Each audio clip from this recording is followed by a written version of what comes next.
Bonjour à toutes et à tous et bienvenue sur le plateau de Club Patrimoine en direct toujours de Patrimonia 2023. On va s'intéresser de nouveau, et oui sur ce Patrimonia, au secteur de l'immobilier. Et on retrouve Arnaud Monet. Bonjour Arnaud. Bonjour Fanny, rebonjour. Rebonjour, vous êtes donc, je rappelle, un directeur de la gestion immobilière chez Acer Finance. Et à vos côtés, James Kirimi, CEO et fondateur de Dorfid. Bonjour, ravi d'être là, merci de nous avoir. Eh bien, ravi de vous recevoir aujourd'hui, messieurs. On va commencer avec vous, Arnaud, parce qu'on sait qu'on est en période de récession. Le secteur de l'immobilier, on l'a dit plusieurs fois ici, on le sait, est plutôt tendu. Le résidentiel est en train de corriger tout ça. Est-ce qu'il y a des opportunités à investir dans l'immobilier, Arnaud? Je sais que oui. Vous avez entièrement raison et c'est bien pour ça qu'on est là et qu'on est très heureux de pouvoir présenter nos stratégies puisqu'on est sur un fonds qui est en construction de portefeuille. Et c'est vrai que puisque le marché du résidentiel est un marché qui est en train de corriger, c'est un marché où il y a toujours autant d'offres. Pour autant, on voit qu'il y a les acheteurs sont de moins en moins présents, notamment bien évidemment pour des problématiques de financement. Et donc, il y a des trous d'air, il y a des opportunités qui se présentent. Et bien évidemment, il faut regarder les actifs par leur prisme locatif, puisqu'en fait, ce qui nous intéresse aujourd'hui, c'est la capacité de mise en location et donc sa capacité de rentabilité qui s'est bien améliorée par rapport aux dernières années qu'on a pu connaître. Merci Arnaud. Alors, James, est-ce que la stratégie du fonds Dorfid Habitat est en alignement avec ce qui se passe sur le marché, comme a pu l'expliquer Arnaud?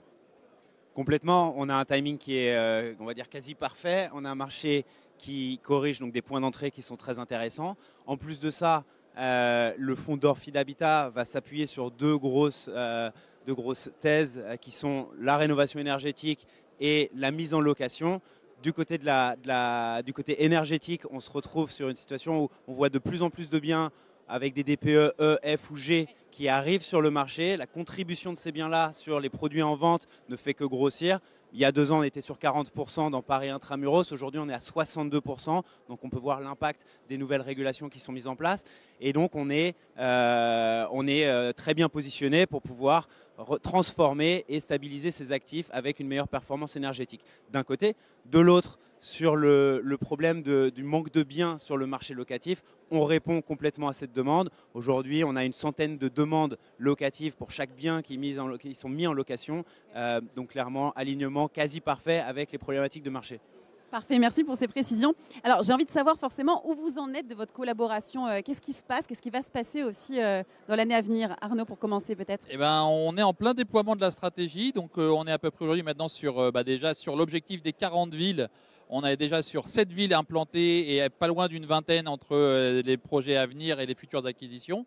Donc, en termes de diversification géographique, on est plutôt bien installé et dans la bonne tendance.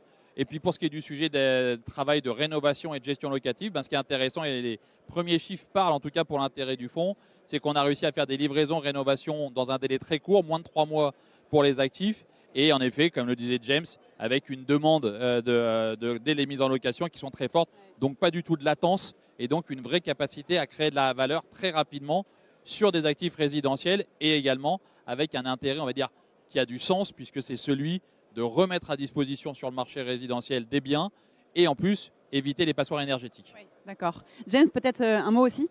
Non, effectivement, opérationnellement, ça tourne très très bien. 7 villes dans les 6 derniers mois dans lesquelles on s'est implanté pour Dorfid Habitat. L'avenir est proche, le court et moyen terme, c'est d'arriver dans les 33 autres villes qui sont ciblées par le fonds. On a un pipeline qui est très gros. Et on apporte des vraies solutions sur le marché, même aux vendeurs qui cherchent des solutions de sortie pour leurs biens. On arrive avec des conditions avantageuses pour ces gens-là et donc on fait un bon travail pour l'ensemble des parties prenantes.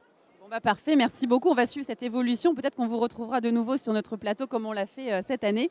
Merci à tous les deux. Avec grand plaisir. Merci Fanny.